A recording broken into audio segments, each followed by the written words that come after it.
Good morning and welcome back to A Life Worth Living. I'm Frederick Groth, and I believe that God has a plan and purpose for everyone. I have a message of hope and truth to show you a life worth living.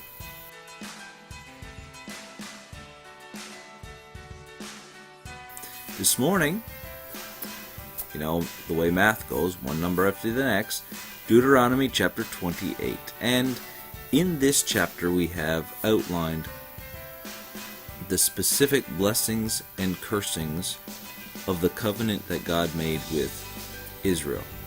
That if they would follow Him and they would worship Him and they would obey the laws and the commandments that He had given to them specifically, that there would be great blessing, there would be great prosperity, and there would be great increase and gain within the land, financially, economically, personally, tribally, all these things. There would be great blessing, both physically, spiritually, mentally, in all realms.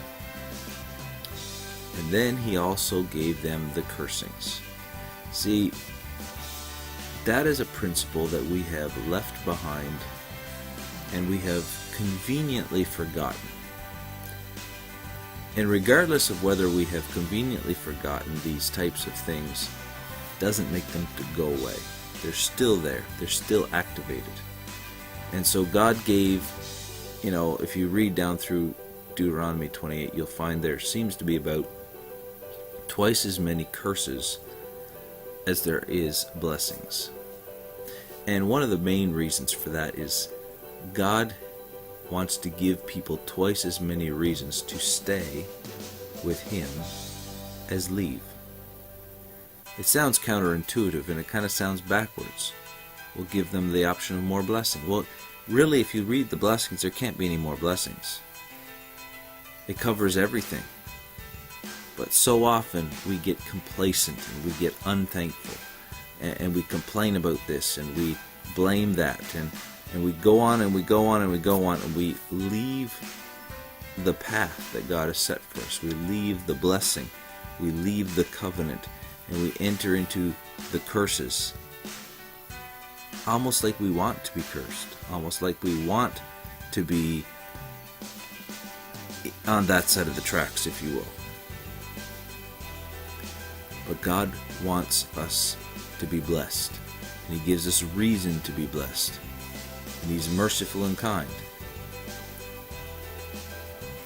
And one of the things that is stated that determines if you will fall from the blessings of God is to serve other gods. So how in the world does this all play into our success principles that we've been talking about?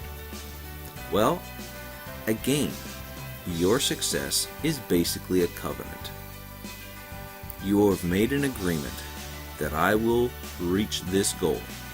I will work towards this goal. I will do what it takes. I will do what it takes to get to this goal.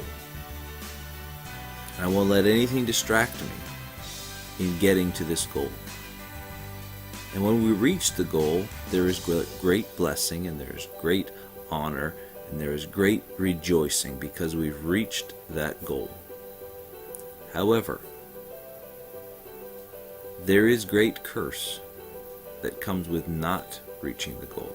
When we break our own covenant with ourselves, with the others, with our families, whoever we make that covenant to reach that goal of success, when we break that, when we get distracted, when we get pulled from side to side, and we're not focused on the goal, when we're not pursuing the purpose that we have in our life, we activate curses. Because when you're not on purpose, your mind kind of gets split. Your mind gets distracted. Your mind goes this way and that way. And it causes literal physical ailments because we aren't able to follow through. And we cause stress in our life. We cause problems. We cause fear. All these things happen because we're outside of our covenant with ourselves with God, with someone else, whoever we've got this covenant with, and we break the cycle and we activate the opposite of the success that we're looking for.